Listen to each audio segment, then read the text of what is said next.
Muy buenos días para todos y para todas. Es un gusto darles la bienvenida a la primera sesión de capacitación del ciclo de actualización para periodistas CAP sobre democracia y derechos humanos en Guatemala. Esta mañana tengo mucho gusto en presentarles a Eduardo Núñez Vargas, quien tendrá a su cargo la exposición del tema Elecciones de segundo grado, oportunidades y riesgos. Eduardo es politólogo por la Universidad de Costa Rica. Tiene un posgrado en gerencia de proyectos de desarrollo y es doctorando en gestión pública y ciencias empresariales del Instituto Centroamericano de Administración Pública (ICAP).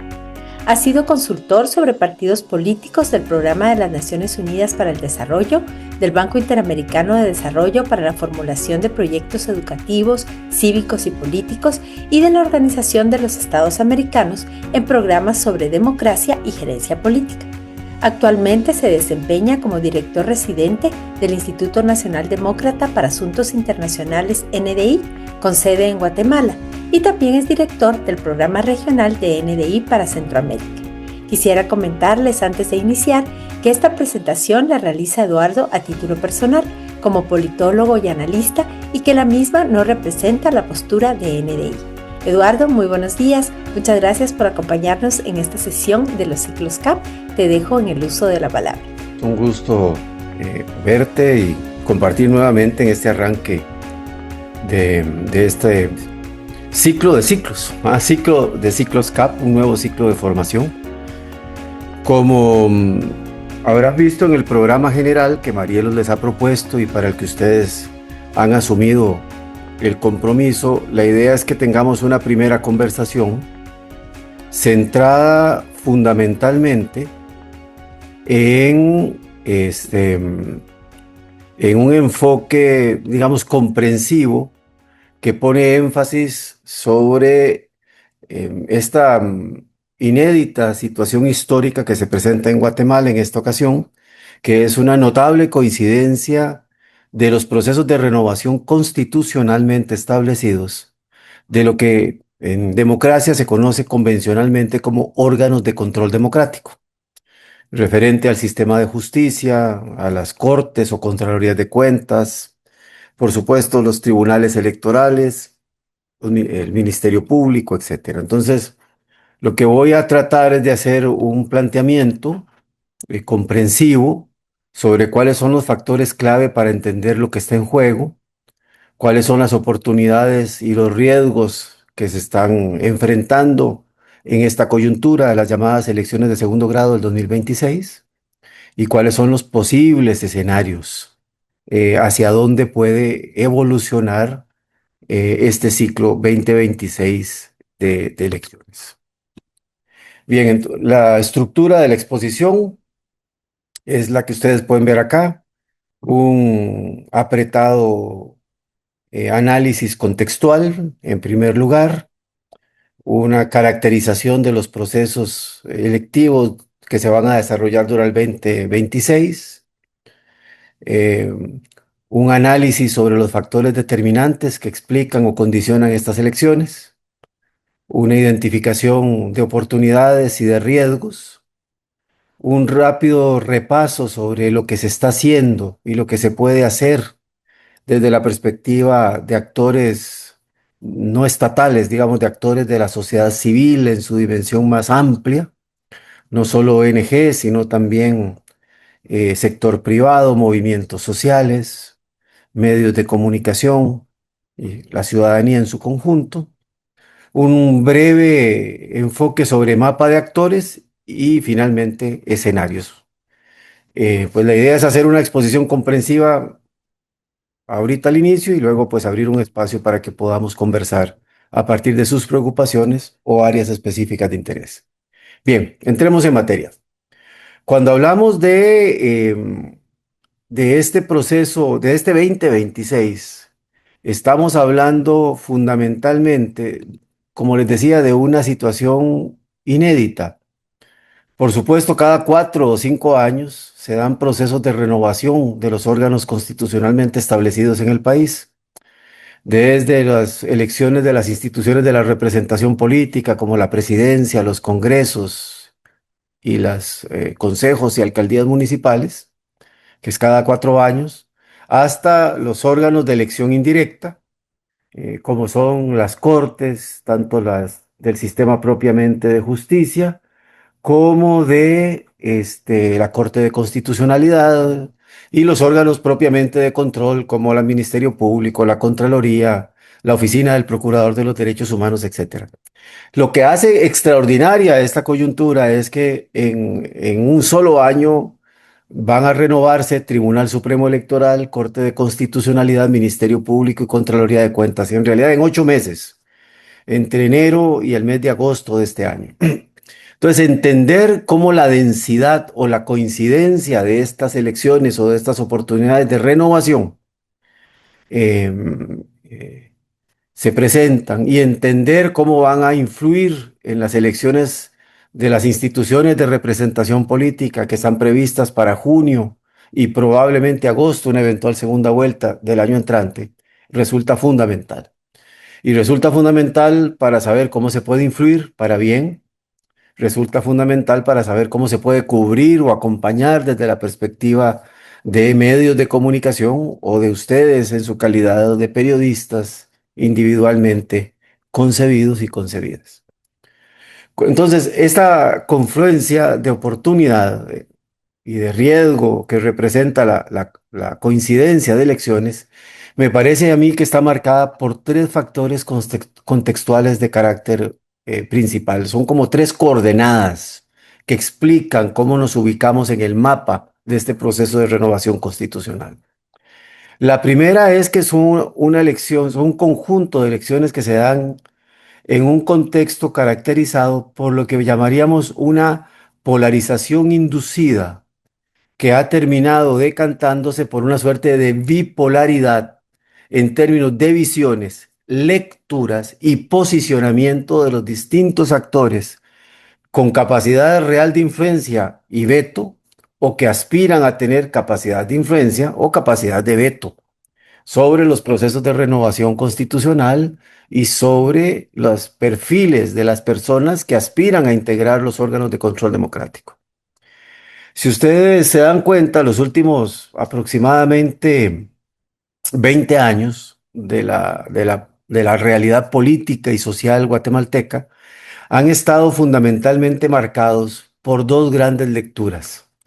Una lectura política es que había un proceso de deterioro institucional, resultado de la influencia de largo plazo de estructuras de poder lícitas e ilícitas, redes político-económicas, como fueron llamadas en su oportunidad, que ejercen distintos grados y con distinta profundidad influencia sobre el sistema institucional.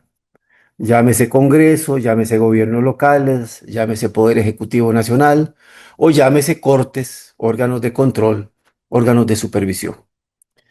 Ese enfoque que decía que había una institucionalidad cooptada, lo recordarán ustedes porque esa era la expresión, había una suerte de cooptación del Estado o de cooptación institucional, o como se conoce en otros países, como en México o en América del Sur, de captura del Estado o captura institucional, requería o demandaba una forma de intervención distinta que ayudara a extirpar las capacidades de influencia o control que de manera negativa tenían estas estructuras de poder sobre el sistema institucional creado con la Constitución de 1985. Y a partir de esa lectura de que, no, que la institucionalidad guatemalteca carecía de capacidad propia para poder liberarse de esas formas de influencia, se requería una suerte de intervención internacional. Y esa intervención internacional para el caso de Guatemala tuvo nombre, que fue la Comisión Internacional contra la Impunidad, lo que fue la CICIG, instalada a partir de un acuerdo que se presenta en el año 2007 y que evoluciona por lo menos hasta su terminación o la terminación de su periodo y su mandato en el año 2019. A partir de esta lectura, instalada en distintos actores de sociedad civil y en un conjunto de actores de poder digamos, relativamente pequeño, o sea, no representaba la visión mayoritaria de las élites económicas, políticas, sociales y militares del país, pero estaba ahí, es que se avanza en una agenda que básicamente refleja un enfoque de lucha contra la corrupción y la impunidad, e impulsa una agenda de reformas institucionales, una agenda de reformas legales, e incluso aspira en su momento, como ustedes recordarán, en los años 2016-2017, a impulsar una reforma constitucional del sistema de justicia. Ese enfoque fue predominante básicamente entre los años 2009 y 2017, 2016 para ser exacto, que constituyó el año en donde más reformas y más profundas reformas se presentaron en la legislación e institucionalidad del país. En contrapartida, había otra lectura, otra visión, instalada en otro conjunto de actores económicos, sociales, militares y políticos. Esa lectura decía que, a pesar de que sí era evidente que habían estructuras ilícitas que influían o ejercían control o formas de cooptación sobre el Estado, Guatemala estaba viviendo una suerte de intervención externa no deseada que tenía o privilegiaba la persecución de aquellos actores políticos, sociales, económicos y militares vinculados a la defensa de la soberanía, los principios de no intervención y básicamente a los actores que representaban una agenda de carácter conservador. Se construyó entonces un relato político que decía que la intervención internacional encarnada en la CICIG y en sus aliados era un intento de la izquierda de ganar el poder por vía de la influencia en el sistema judicial y de órganos de control democrático, un poder que no habían logrado ganar durante el conflicto armado o un poder que no habían logrado ganar a través de las elecciones democráticas que cada 4 años realizaba Guatemala. Y que frente a esa intervención ideológicamente enfocada, se requería rescatar las instituciones y eliminar esa influencia no deseada. Ese relato se instaló fundamentalmente a partir del año 2017 y fue predominante en Guatemala entre 2018 y finales del año 2023. Pero esa coexistencia de relatos no ha desaparecido ahorita. Siguen existiendo esas dos visiones, siguen existiendo esa suerte de dos coaliciones de actores. Y esas dos coaliciones han apostado fundamentalmente por un enfoque de polarización. Es una polarización que, aunque tiene un rasgo de carácter ideológico, es decir, se utilizan relatos de derecha y de izquierda, o en plural, mejor, derechas e izquierdas, en términos prácticos refleja más bien relatos o agendas de intereses vinculadas a la defensa valga el juego de palabras, de intereses particulares o específicos de las élites en contradicción. Entonces es una polarización que, aunque tiene rasgos formales ideológicos, no es ideológica, sino es una polarización en torno a visiones e intereses sobre quién tiene capacidad de ejercer hegemonía o hacer prevalecer sus intereses por encima de los intereses de los otros o las otras.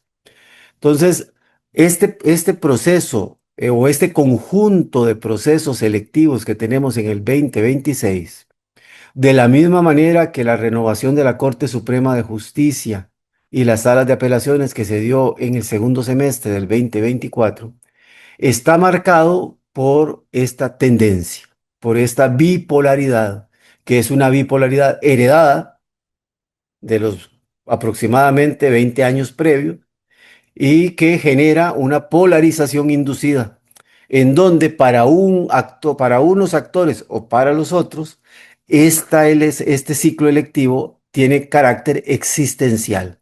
Ganar las elecciones de los órganos de control democrático tiene un rasgo existencial para algunos de los actores que conforman las dos coaliciones en contradicción. Frente a este primer rasgo, o acompañando este primer rasgo, viene un segundo rasgo. Y es que, como les decía, hubo un enfoque en donde el péndulo se movió hacia un lado entre 2009 y 2017, otra tendencia entre 2018 y 2023 que iba contravía eh, en cuanto al enfoque de lucha contra la corrupción y la impunidad que se venía impulsando. Y con la llegada de la actual administración del hoy presidente, don Bernardo Arévalo, eh, la percepción es que se reinstala la orientación pendular que existía durante el periodo 2009-2017. Es decir, como que el péndulo volvería a moverse a favor de los enfoques de lucha contra la corrupción y la impunidad que predominaron en el periodo de existencia de la CICIG. Sin embargo, los resultados de las elecciones del año 2023, o sea, las elecciones donde fue electo el actual Congreso y el actual señor presidente, marcaron un mensaje muy claro. Es evidente que la gente votó mayoritariamente por un cambio político, un cambio de régimen, un cambio de enfoque que se ve encarnado en la elección del hoy señor presidente, pero ese mandato de cambio que se dio en el ámbito presidencial no vino acompañado de un mandato igualmente fuerte en el ámbito legislativo ni en el ámbito municipal. Entonces, el cambio que se da en el Poder Ejecutivo Nacional no se reproduce ni en el Congreso de la República ni en las instancias de gobierno a nivel territorial. Eso significa que no hay condiciones objetivas para que se dé un cambio de régimen o para que se restablezca la lógica pendular a favor de los enfoques de lucha contra la corrupción y la impunidad que originalmente tuvieron vigencia en el país en la década anterior, ¿no? Sino que lo que da es para una suerte de modelo híbrido, para una suerte de periodo constitucional de transición, en donde ambas fuerzas, ambas visiones coexisten, ambas visiones y grupos compiten en los procesos de renovación de los órganos constitucionales guatemaltecos, y esa coexistencia, esa competencia, esa contienda entre estas dos visiones y dos coaliciones de intereses marca fundamentalmente una suerte de situación de incertidumbre sobre los resultados, ¿no? Pero también la evidencia de que no hay condiciones para una transición o restablecimiento de un orden o de otro. Es decir, la idea de las fuerzas pro lucha contra la corrupción y la impunidad, de que se restablezca las condiciones que permitieron que esa lucha avanzara de manera efectiva entre 2009 y 2016, eh, no tiene viabilidad política, porque la relación de poder no lo permite, y de la misma manera, la aspiración de aquellos que se opusieron a ese enfoque de lucha contra la corrupción y la impunidad, y que tuvieron el control del sistema institucional durante el periodo 2018 a 2024, y que buscan restablecer el orden previo a la CICIG, tampoco es posible, tampoco es viable políticamente. Es decir, la posibilidad de restablecer órdenes precedentes no es una posibilidad. Entonces, estamos en una situación de transición. Por eso hablamos de un periodo de transición, de un gobierno de transición. La pregunta es, ¿hacia dónde va la transición? ¿Va a predominar una suerte de empate técnico entre las dos coaliciones y enfoques? ¿Va a predominar más el enfoque que busca restablecer la lucha contra la corrupción y la impunidad? ¿O va a predominar el enfoque orientado a a la restauración del orden precedente, a la CICIG? Eso es justo lo que hoy por hoy está en debate y en cuestión. Entonces, los límites objetivos son los límites referentes a una estructura de relaciones de poder que no favorece de manera decisiva a ninguna de las dos coaliciones. Y lo han visto ustedes en esta contradicción recurrente entre el Poder Ejecutivo y el Ministerio Público o el sistema de justicia, por ejemplo. Pero tampoco, y eso es muy importante entender, es posible por lo que llamaríamos una suerte de límite subjetivo. Y es tomar conciencia de que las dos visiones están instaladas en distintos segmentos de la sociedad guatemalteca, que esas dos visiones no van a desaparecer independientemente del resultado de cómo se integre la Corte de Constitucionalidad o cómo se resulte electo la nueva jefatura del Ministerio Público o cómo se integre el Tribunal Supremo Electoral, etcétera, sino que van a seguir estando ahí el 15 de abril, después de que asuma la nueva Corte, el 21 de marzo, después de que asuma el nuevo Tribunal Supremo Electoral, a mediados del mes de mayo, cuando asuma la nueva Fiscalía. O sea, esas dos visiones van a seguir estando ahí y van a seguir representando una contradicción que tenemos que ver en su conjunto como sociedad, cómo la sociedad guatemalteca lo resuelve. Entonces, esa es una dimensión también subjetiva, pero real, porque tiene incidencia sobre la estructura o la forma en que se relacionan los actores de poder.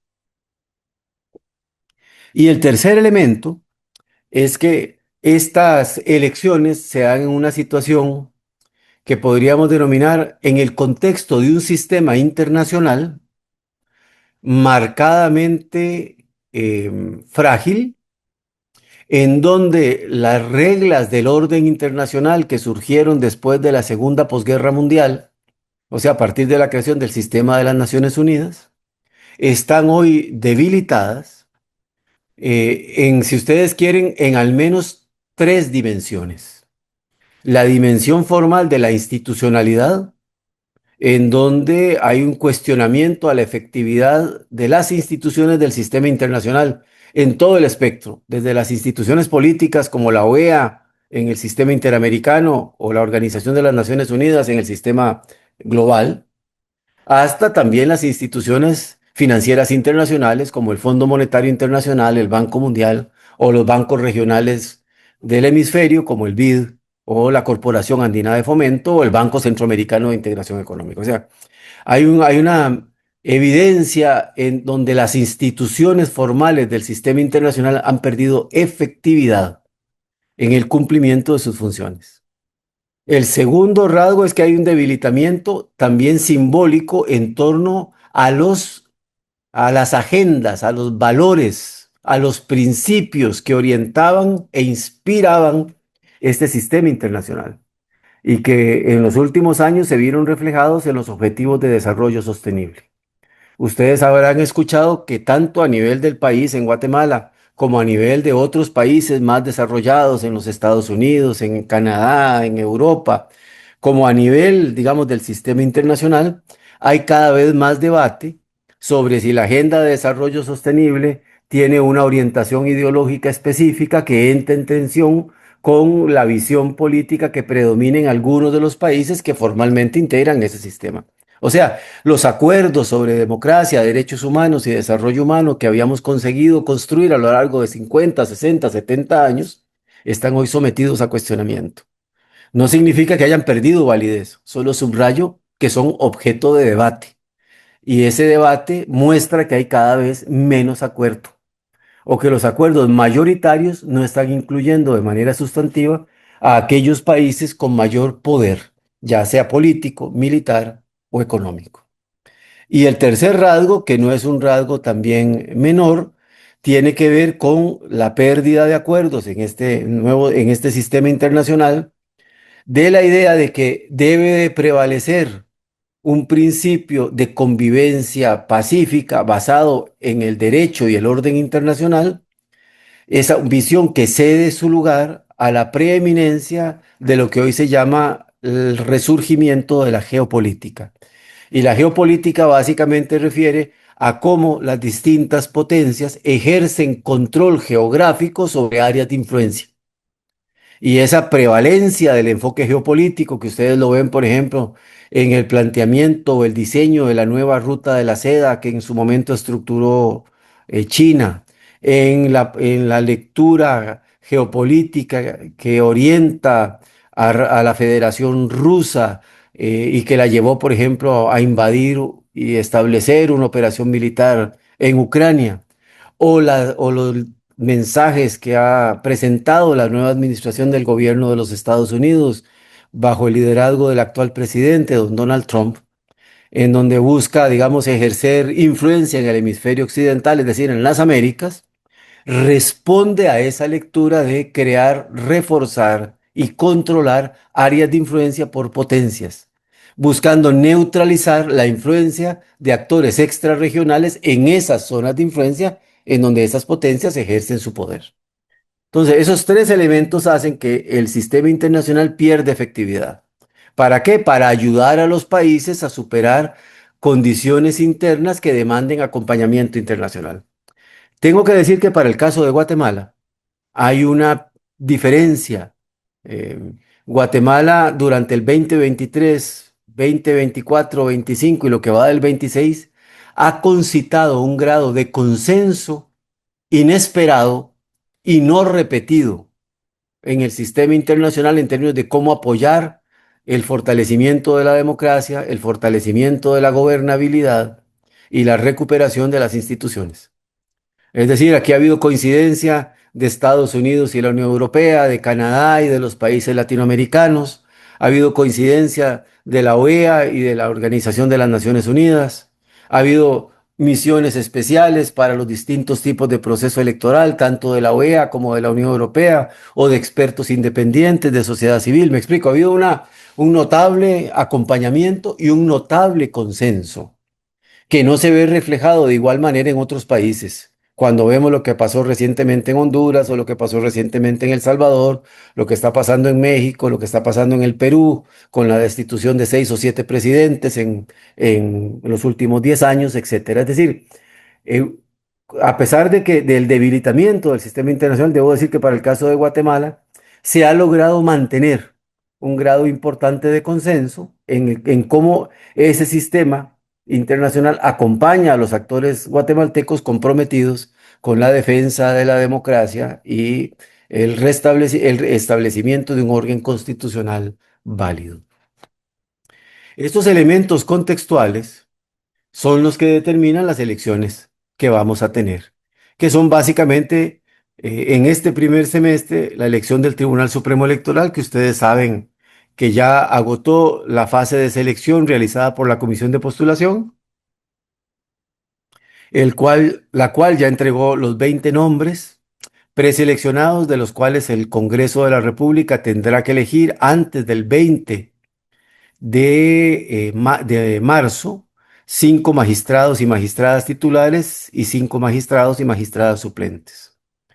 Las 5 elecciones de la Corte de Constitucionalidad, una por cada sujeto electivo, entiéndase el Poder Ejecutivo, el Congreso de la República, la Corte Suprema de Justicia, el Consejo Superior Universitario de la Universidad de San Carlos y el Colegio de Abogados de Guatemala. De esas, como ustedes saben, ya se han dado 2 elecciones, la del Colegio de Abogados y la del Consejo Superior Universitario, y ya se cerraron los ciclos de recepción de candidaturas para los casos del Poder Ejecutivo y el Congreso, y está pendiente la elección final que haga el señor presidente, el Pleno de Magistrados del Congreso y el Pleno de Diputados del Congreso y el Pleno de Magistrados de la Corte Suprema de Justicia. En mayo viene la elección del fiscal general, que ustedes saben que ya está instalada la comisión de postulación. Esa comisión ya hizo una primera revisión de expedientes eh, y tendría que estar tomando la decisión en torno al listado de 6 personas preseleccionadas, 6 perfiles preseleccionados que deben presentar a la presidencia de la República para que se haga efectiva la elección el 17 de mayo de este año. Y si ustedes quieren, estiramos la cosa, tenemos que ver en el mes de agosto lo que corresponde también a la renovación por parte del Congreso de la República de la Contraloría General de Cuentas. Ahora bien, este ciclo electivo me parece a mí que está determinado por 6 factores que son claves. Primero, la coincidencia de estos ciclos electivos. Son 4 procesos de renovación constitucional, pero en términos prácticos son 8 elecciones las que se están realizando. Y por el modelo guatemalteco es un modelo mixto en donde hay un fuerte componente de participación de actores vinculados a colegios profesionales y academia en la integración de comisiones de postulación, aunque los sujetos electivos terminan decantándose con solo 2 excepciones en la Presidencia de la República, la Corte Suprema de Justicia o el Congreso de la República. Esta coincidencia de este ciclo de renovación hace que no podamos analizar las elecciones de manera separada. Por ejemplo, en este momento en el Congreso de la República, la discusión sobre cómo se va a integrar el Tribunal Supremo Electoral, que está previsto para ser tomada en la segunda semana del mes de marzo, viene ligada a la negociación sobre cómo el Congreso va a conseguir una mayoría legislativa que le permita elegir su representación o su designación de magistrado para la Corte de Constitucionalidad, elección que está prevista para la próxima semana, la primera semana del mes de marzo. Es decir, cuando el sujeto electivo coincide, las negociaciones tienden a integrarse. O sea, la conformación de coaliciones legislativas, en este caso, para elegir Corte de Constitucionalidad y Tribunal, viene de manera integrada y no de manera separada. Entonces, la coincidencia hace que las distintas coaliciones de actores tiendan a tener que ocuparse por el conjunto de elecciones, por el conjunto de elecciones y no por cada elección de manera específica. El segundo factor para entender este ciclo es que hay, a pesar de que sobreviven este tipo de coaliciones, lo que en su momento coloquialmente ha sido conocido como pacto de corruptos, que es una expresión comunicacionalmente muy potente, pero en términos de política estratégica muy débil, porque tiende a invisibilizar una pluralidad de actores y de intereses particulares que conviven dentro de esa coalición de un lado, y el llamado pacto ciudadano del otro lado, que también es una pluralidad de actores sociales, políticos, etcétera, que no tienen un mismo interés per se, sino que son intereses diferentes y plurales con coincidencias y puntos de encuentro. Ambas coaliciones muestran menor nivel de articulación estratégica. Es decir, por ejemplo, la articulación pro restauración del orden precedente a la CICIG, que se volvió hegemónica en el 2018 y ejerció prácticamente de manera unilateral el poder hasta finales del año 2023. Esa coalición ya no tiene el grado de cohesión, de integración y de unidad estratégica que tuvo durante esos 6 años.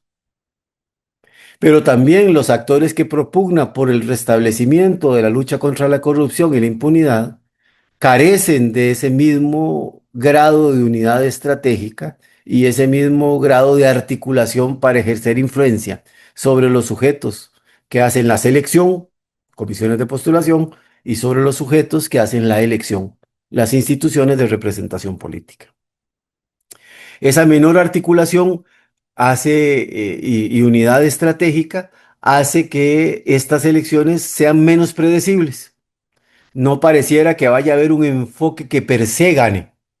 Ustedes lo ven ahorita, por ejemplo, en una elección lateral pero relevante para estos 4 procesos de renovación, la elección interna de los cuerpos selectivos de la USAC, muestra eso, muestra que hay una coalición que ha estado en el control del sistema institucional de la USAC, que hoy por hoy no tiene garantizado ganar la renovación de la rectoría, por ejemplo. Lo que estamos viendo en las elecciones en las distintas facultades y escuelas es que hay un comportamiento mucho más mixto de quién está ganando las elecciones. De la misma manera, cuando ustedes ven la forma en que se integró la Corte Suprema de Justicia, se dan cuenta que el modelo mucho más unipolar que existió en la Corte precedente ya no se presenta en la actual Corte Suprema de Justicia, sino que esta es una Corte mucho más plural en cuanto a su conformación por distintos grupos con distintos énfasis o intereses. Y si ustedes ven los resultados preliminares que han habido en los procesos de elección, por ejemplo, de la Corte de Constitucionalidad, pareciera que en el caso del Colegio de Abogados gana un enfoque, mientras que en el Consejo Superior Universitario gana otro enfoque. Y si ustedes ven la lista de personas preseleccionadas por la Comisión de Postulación en el Tribunal Supremo Electoral, ven lo mismo, una conformación mixta o híbrida. Eso hace menos predecible cuál es el resultado. Cada elección es una contienda en sí misma, en donde puede ganar actores de un lado o actores del otro lado, fuerzas pro restauración o fuerzas pro reforma. Y esa coexistencia en cada una de las elecciones genera un marco de incertidumbre sobre hacia dónde puede resultar este proceso de renovación constitucional. Eso nos lleva al tercer factor. Hay una tensión entre desconfianza y oportunidad. Es decir, para ciertos actores, esta coincidencia de elecciones es la oportunidad o de refrendar su capacidad hegemónica, o sea, seguir ejerciendo control a aquellos que lo han ejercido en los últimos años, o de arrebatar ese control por parte de los actores que ejercieron predominancia en el periodo precedente, 2009-2016. Es decir, es percibido como una oportunidad o un riesgo de ganar o de perder, de conservar o de recuperar poder o influencia sobre los órganos de control democrático. Y ese contexto de oportunidad-riesgo para uno u otro actor genera un contexto de desconfianza. Entonces, si ustedes se dan cuenta, el debate que hay en torno a los perfiles de las personas preseleccionadas para integrar el Tribunal Supremo Electoral es un debate de a quién responde uno u otro. De si es una persona vinculada con las estructuras que han ejercido control sobre el sistema institucional los últimos años o tiene un compromiso pro recuperación institucional. Y ustedes se dan cuenta que el debate sobre los perfiles de las personas que presentaron su nombre para la fiscalía es si van a responder a un enfoque como el que ha predominado durante el liderazgo de la actual señora fiscal, doña Consuelo Porras, o si va a ser un enfoque que va a buscar restablecer el enfoque de lucha contra la corrupción y la impunidad de las fiscalías precedentes de doña Claudia Paz y Paz y doña Telma Aldana.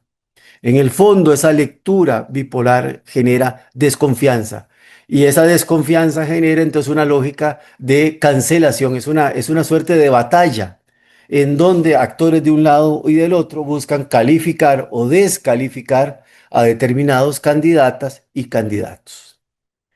El cuarto elemento clave en términos de factores explicativos es que esta tensión entre desconfianza, oportunidad y riesgo, esa tensión existente, esa contienda existente, nos obliga a plantearnos un dilema. Bueno, perdón, ya me metí yo y yo no tengo el honor de ser guatemalteco. Obliga a los y las guatemaltecas a resolver lo que pareciera un dilema fundamental. Y es, quieren enfocar esta elección exclusivamente en esa lógica pendular y de polarización entre dos coaliciones, o se asume como sociedad que no es posible restablecer el orden precedente durante el periodo de la CICIG, pero tampoco es posible restablecer el orden precedente previo a la llegada de la CICIG, y que lo que Guatemala requiere es un acuerdo político en torno a cómo generar un sistema institucional funcional, o sea, un sistema institucional que sea realmente funcional, que dentro de ciertos mínimos de integridad, digamos, institucional en el funcionamiento de la Fiscalía, la Contraloría, el Tribunal Supremo Electoral y la Corte de Constitucionalidad. Es decir, si Guatemala va a seguir jugando a la lógica pendular, y de la polarización, calificación y descalificación de los adversarios o enemigos políticos, o si Guatemala va a jugar a restablecer un punto de confluencia sobre mínimos de recuperación institucional. Una institucionalidad no para castigar, sino una institucionalidad que ayude a generar gobernanza democrática. Eso nos lleva al quinto elemento. Si la decisión de los actores, digamos, predominantes en la sociedad guatemalteca es que hay que sacar el debate de esta renovación de órganos, de esta lógica bipolar, hay que trabajar mucho más sobre los mínimos comunes de recuperación institucional.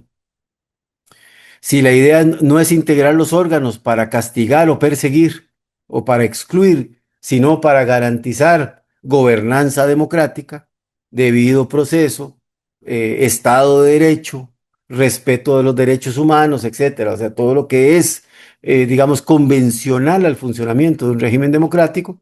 La pregunta es cuáles son los mínimos de integridad para recuperar las instituciones. Y esos mínimos pasan también por un debate sobre cuál es el perfil de las personas que deben integrar esos órganos. Sé que posiblemente ustedes me digan, eso es muy bueno, pero está llegando tarde. Bueno, independientemente de que se esté llegando más temprano o más tarde, es un debate que es importante que se establezca en el país, porque si no se puede dar una situación de pérdida de oportunidad en términos de restablecer elementos de confluencia política y social y apostar por reforzar los elementos o factores de polarización y de desintegración política y social. Es decir, y ese es el sexto elemento, la pregunta es si las dos coaliciones de actores van a seguir pensando esta renovación institucional en clave pasado, restablecer órdenes pasados, o si van a apostar por establecerlo en clave futuro. Es decir, cuál es una institucionalidad usada para la integración y no para la exclusión. Cuál es una institucionalidad diseñada para el mayor número y no para el menor número. Cuál es una institucionalidad funcional para proteger el interés común o cuál es una institucionalidad integrada para proteger intereses particulares. Eso significa entonces que coexisten en ese elemento, en esa idea de ir hacia adelante, de ir hacia el futuro y dejar de ver para el pasado, existen como dos círculos, digamos, concéntricos, como dos posibilidades de alcance en cuanto a la agenda de recuperación institucional. Una agenda de mínimos, lo que llamaríamos un enfoque de contención, y una agenda de máximos, que llamaríamos un enfoque de expansión democrática o de crecimiento democrático. En el enfoque de contención, estamos hablando básicamente de un enfoque centrado en defender o proteger el sistema institucional guatemalteco de la penetración de estructuras criminales en sus diferentes manifestaciones. Es decir, proteger a la institucionalidad de la penetración del crimen organizado. Y cuando hablamos del crimen organizado, hablamos de distintos tipos de actores. Hablamos de grupos criminales vinculados a negocios transnacionales o redes transnacionales, como es el tráfico de armas, el tráfico de migrantes, la trata de personas, el tráfico de drogas, ¿verdad? Carteles de narcotráfico, etcétera, ¿no? Digamos, lo que tiene que ver con ese pluralidad de actores criminales locales que están articulados con redes transnacionales de crimen organizado. Dentro de esta categoría también hablamos de una segunda que es actores criminales con capacidad de influencia y control territorial, pero también con lógica de acumulación económica, las maras y las pandillas. Pero también hablamos de una tercera categoría que es crimen organizado expresado como redes ilícitas que ejercen control sobre el aparato institucional del Estado para saquear presupuesto, para extraer presupuesto, lo que convencionalmente conoceríamos como estructuras o redes de corrupción. Entonces, un primer enfoque sería un enfoque de contención. Cómo se contiene influencia de estructuras criminales y cómo se reduce influencia de estructuras criminales. Ese es el enfoque, digamos, de mínimos a los que debería los distintos actores de alcanzar o en torno al cual los distintos actores deberían de alcanzar acuerdos. Un segundo enfoque, que es el enfoque de máximos, tiene que ver con la idea de cómo se fortalece el sistema de justicia, cortes, fiscalía, etcétera.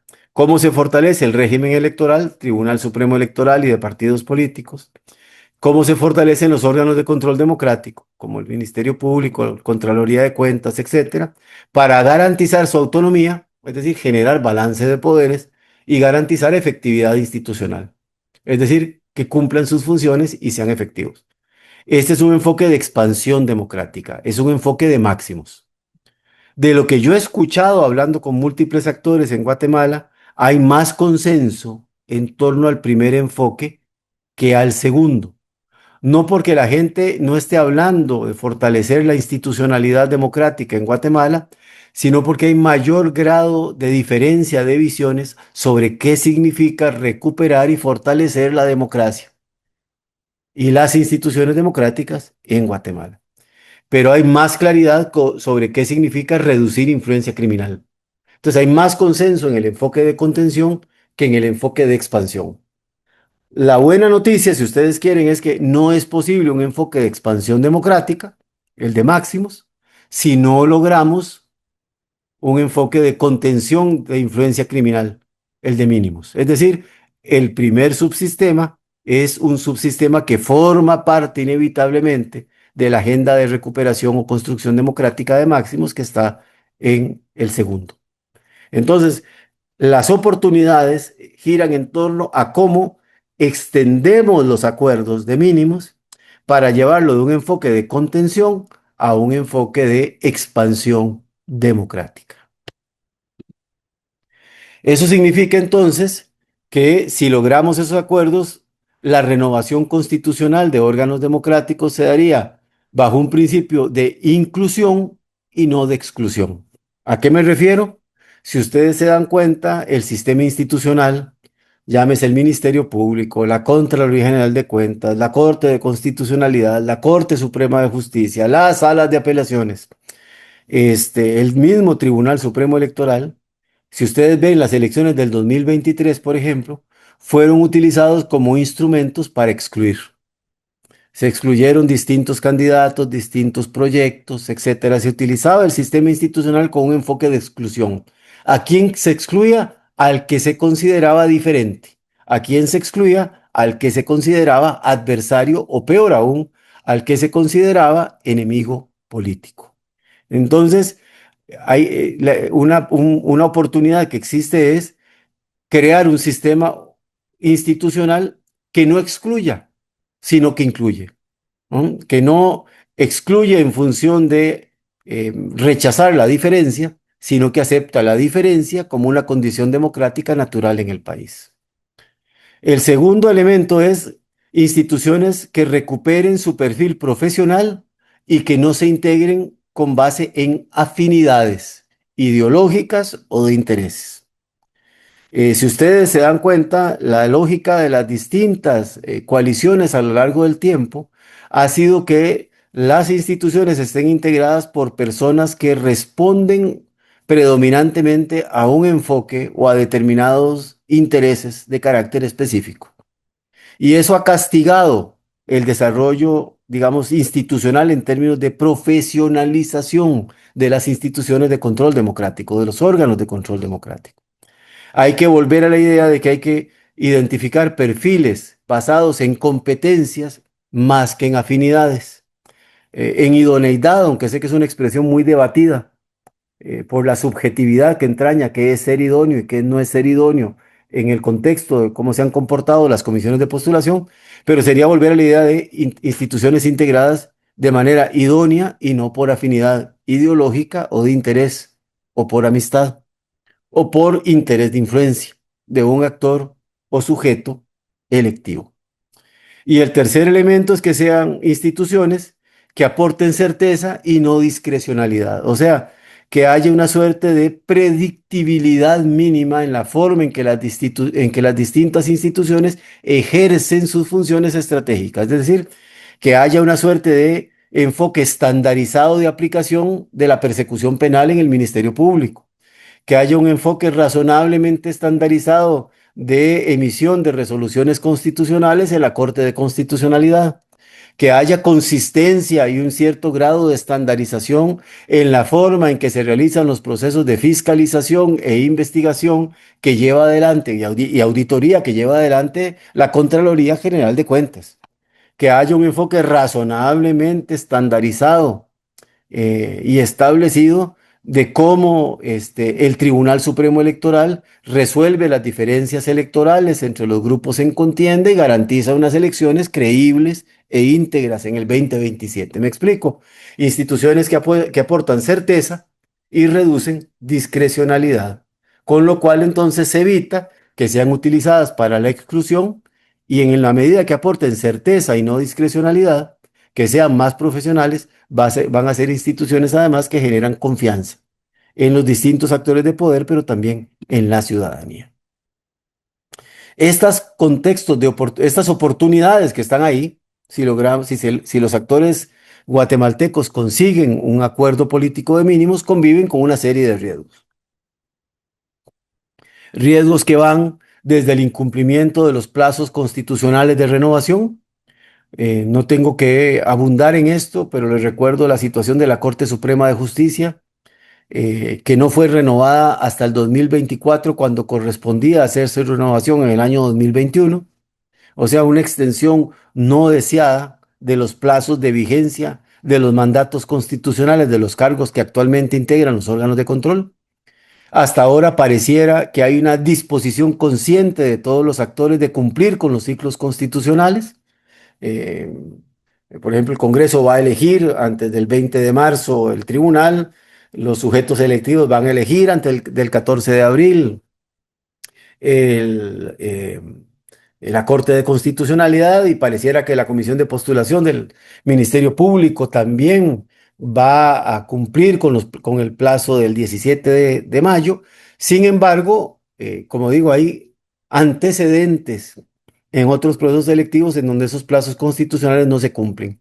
Y hay que estar naturalmente vigilantes de que los plazos constitucionales se cumplan. Otro riesgo es que en un contexto de polarización y de cancelación de los adversarios políticos, no hayan perfiles de candidatos y candidatas que llenen los criterios de idoneidad o profesionalismo que se requieren. De lo que hemos visto hasta ahora, en las más de 180 perfiles que se presentaron para el Tribunal Supremo Electoral, hubo un notable número de profesionales altamente capacitados para ser seleccionados como magistrados y magistradas del tribunal. Y si ustedes ven la lista de nombres que se presentaron, por ejemplo, para la elección del magistrado de la Corte de Constitucionalidad por el Poder Ejecutivo, ustedes ven perfiles de muy alto nivel. O sea, pareciera que a pesar de que venimos de un contexto en donde postularse puede ser motivo de persecución judicial o puede ser motivo de escarnio o ataque público, ha habido un conjunto de profesionales, hombres y mujeres, que han decidido poner sus nombres a consideración de los distintos órganos electivos. En las listas para el Ministerio Público es lo mismo, hay perfiles muy importantes y con amplias competencias profesionales. Es decir, pareciera que el problema de que no haya existencia de candidatos idóneos no es el problema. El problema es si esos candidatos idóneos van a integrar las listas finales. Es decir, y es algo que ustedes podrán realizar si realizan algún ejercicio de investigación retrospectivo, como es normal en los ciclos de formación de CAP. Por ejemplo, que hagan una retrospectiva de si los mejores perfiles que se postularon para ser magistrado o magistrada del Tribunal Supremo Electoral quedaron en la lista de 20. Y encontrarán que algunos de los mejores perfiles quedaron fuera, que es el mismo debate que hay ahora en torno a la aplicación de la tabla de gradación en la comisión de postulación del Ministerio Público. ¿Me explico? Es decir, puede ser que haya la no existencia de candidatos idóneos o puede ser que predominen perfiles híbridos, como resultado de la forma particular en que las comisiones de postulación y los procesos de elección se puedan desarrollar en los próximos días. Un tercer riesgo es el riesgo de secretismo y discrecionalidad. Guatemala, desde la emisión de la ley de comisiones de postulación a finales de los años 90, si mi memoria no me falla, en 1999, había alcanzado grados muy importantes de transparencia en el funcionamiento de las comisiones de postulación y en la forma en que los procesos de elección se daban. No obstante, hemos visto que hay una cierta degradación de esas buenas prácticas en la elección de la Corte Suprema de Justicia y de salas de apelaciones del 2024, o por ejemplo en la falta de deliberación pública y de sustentación de las decisiones que se presentó en la comisión de postulación, por ejemplo, del Tribunal Supremo Electoral recientemente terminada. Es decir, siempre el riesgo de que volvamos a modelos, digamos, de discrecionalidad y secretismo con bajo registro, digamos, de la forma en que se toman las decisiones y limitaciones a los ejercicios de observación y monitoreo externo pueda prevalecer. Hay que estar muy atentos en esa materia. Un cuarto riesgo es en qué medida distintos sujetos, sean las comisiones de postulación como sujetos de selección, los órganos electivos, presidencia, Congreso, Corte Suprema, Consejo Superior Universitario, Colegio de Abogados, eh, o los candidatos y las candidatas que aspiren a los distintos cargos en órganos de control democrático puedan ser objeto o sujetos de agresión, violencia física o simbólica. Es decir, en qué medida los distintos candidatos, pero también los sujetos selectivos pueden ser objeto de agresión, amenaza o vulnerabilidad en materia de seguridad y violencia. Un cuarto riesgo, perdón, quinto riesgo que no es menor, es la posibilidad de que se apliquen procesos de criminalización. Se ha visto en el pasado que en ciertos contextos determinados candidatos pueden ser objeto de persecución, digamos, criminal. Hubo un magistrado, un candidato a magistrado de la Corte de Constitucionalidad en el proceso precedente que previo a la segunda vuelta para ser electo como magistrado fue detenido, ligado a proceso y encarcelado, con lo cual fue inhibido de poder competir. Y ese es un ejemplo de varios que se podrían presentar. Entonces, hasta ahorita no hay evidencia de una criminalización explícita, pero sí hay, ustedes lo habrán escuchado, un debate establecido sobre si va a haber algún tipo de acción de persecución criminal hacia determinados cargos electos. Las denuncias que ha hecho, por ejemplo, la señora magistrada electa por el Colegio de Abogados, o hacia miembros de comisiones de postulación u órganos electivos, como se ha escuchado alrededor, por ejemplo, de la figura de la actual señora presidenta del también Colegio de Abogados, doña Patricia Gámez. Es decir, por ahora son más sensaciones, percepciones, murmullos, posibilidades, pero como digo, no hay que perder perspectiva sobre la posibilidad de que se ejerza algún tipo de influencia o de persecución criminal sobre actores en contienda o sujetos selectivos. Y finalmente, la posibilidad de que se dé una judicialización no deseada o indebida. ¿A qué me refiero? Al uso de recursos de litigio estratégico por actores de un lado o del otro del espectro político que busquen ya sea cambiar reglas del juego, busquen ya sea inhibir determinados candidatos o incorporar otros candidatos o candidatas que hayan sido excluidos por los órganos de selección o no considerados por los órganos electivos. Este tema de la judicialización ya lo estamos viendo. Ustedes saben que hay distintos recursos presentados ante la Corte de Constitucionalidad contra la decisión del Consejo Superior Universitario y su elección de magistrados a la Corte de Constitucionalidad. Ustedes saben que hay distintos recursos en torno a la elección de los magistrados por el Colegio de Abogados. Ahora se han presentado distintos recursos en relación con la tabla de gradación que va a aplicar o está aplicando la Comisión de Postulación del Ministerio Público. Es decir, Guatemala tiene una larga tradición de judicializar lo que normalmente tendría que resolverse por la vía del diálogo y la negociación política.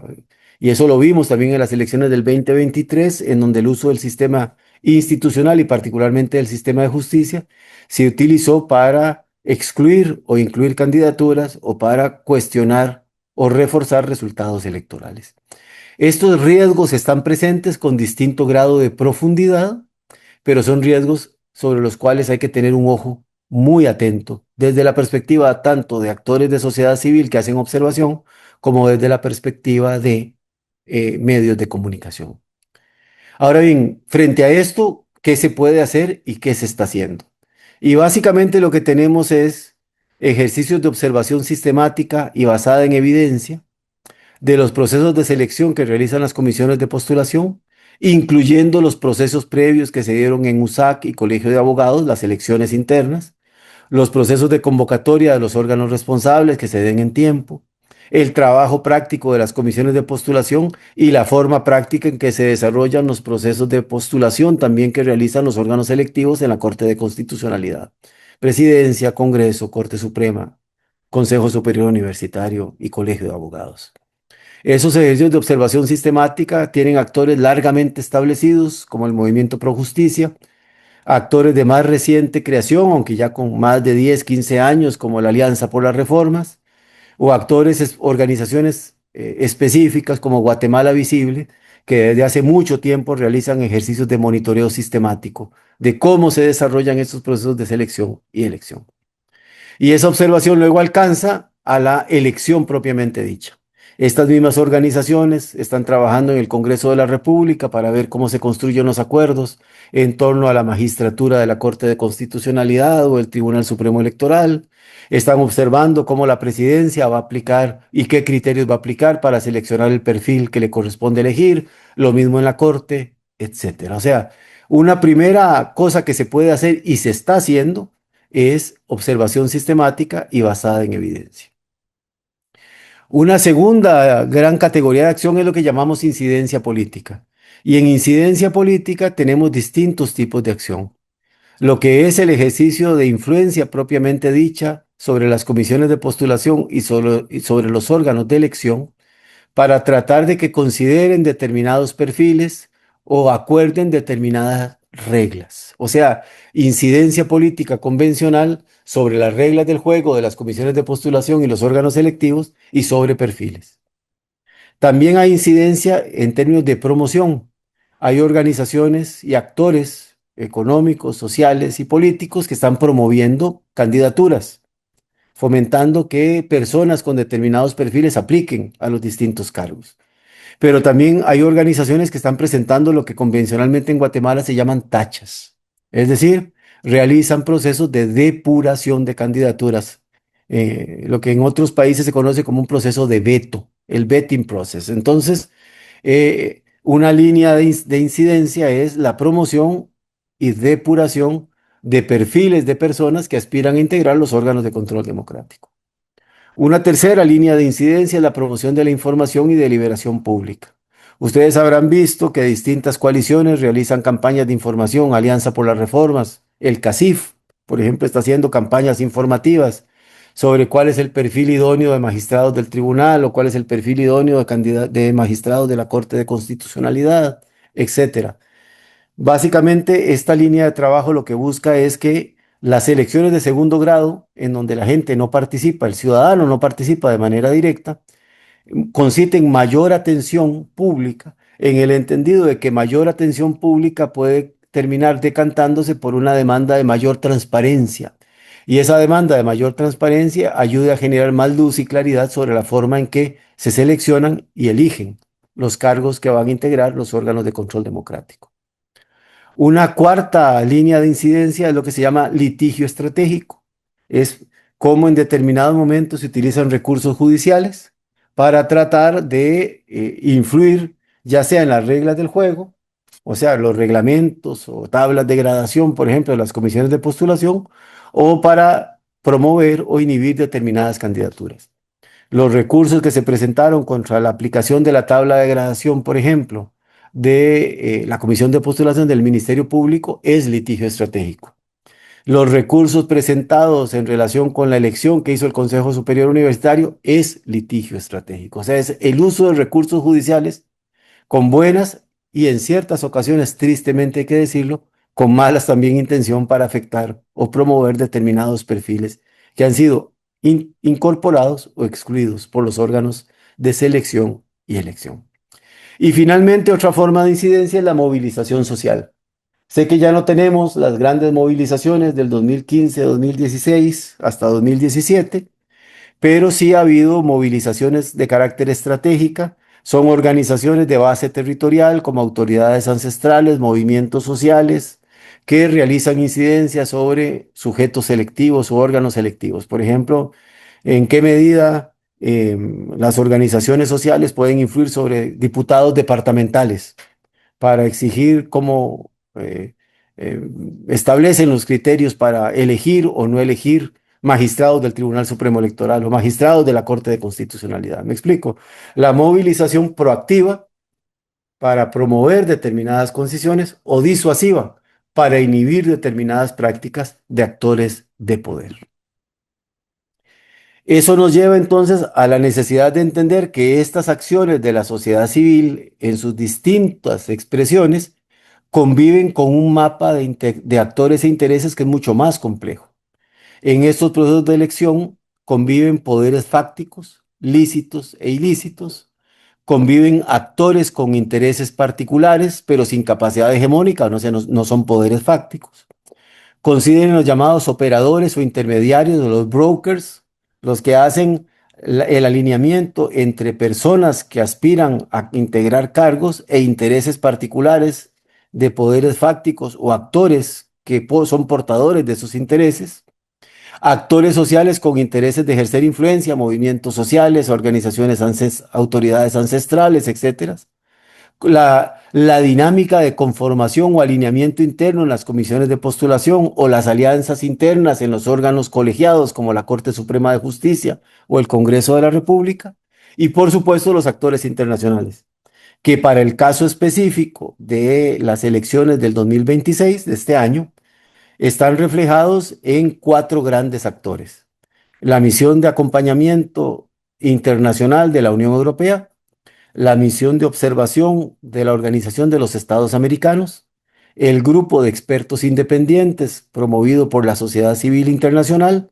y las posiciones bilaterales de distintos actores o países amigos.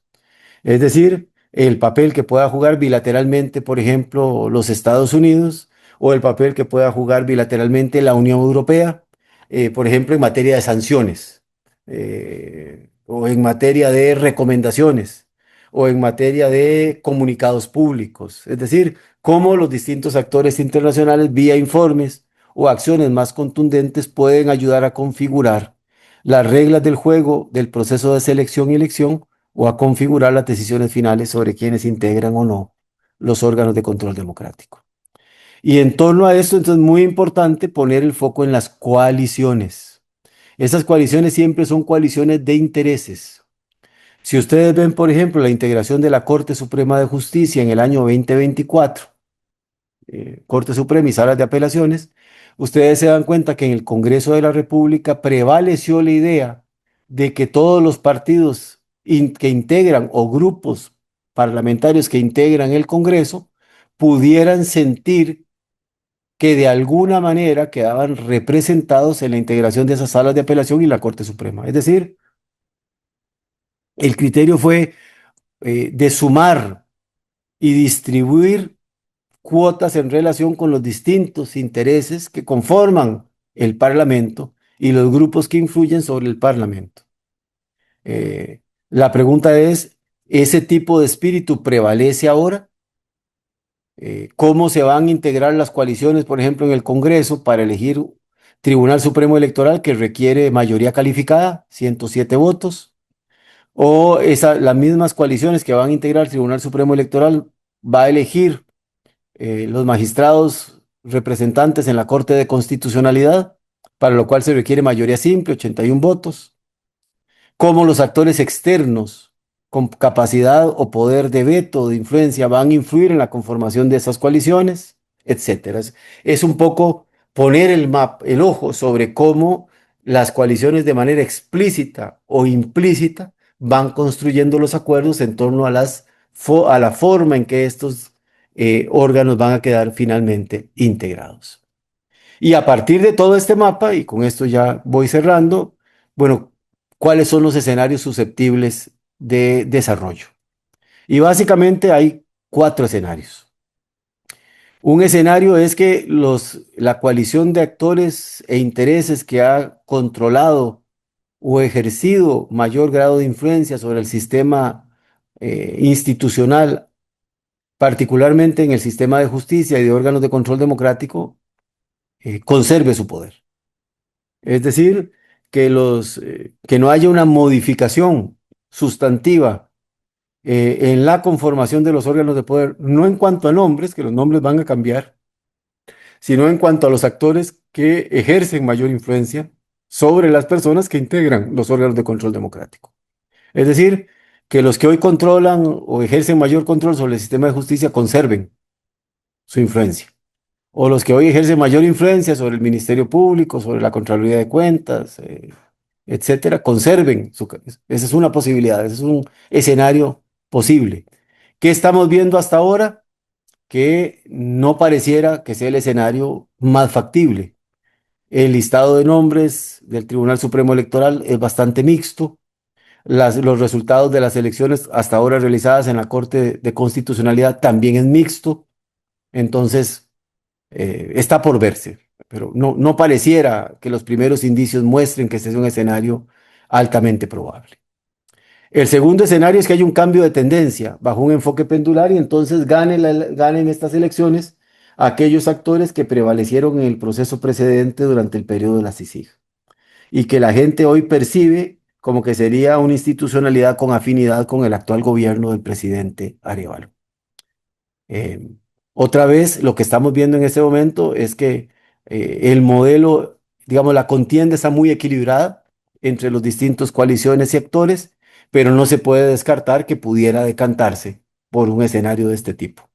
Igual es un escenario que no parece, en el contexto de incertidumbre que hablábamos, claramente dibujado hacia adelante. El tercero es que vayamos a lo que llamaríamos una institucionalidad de transición híbrida.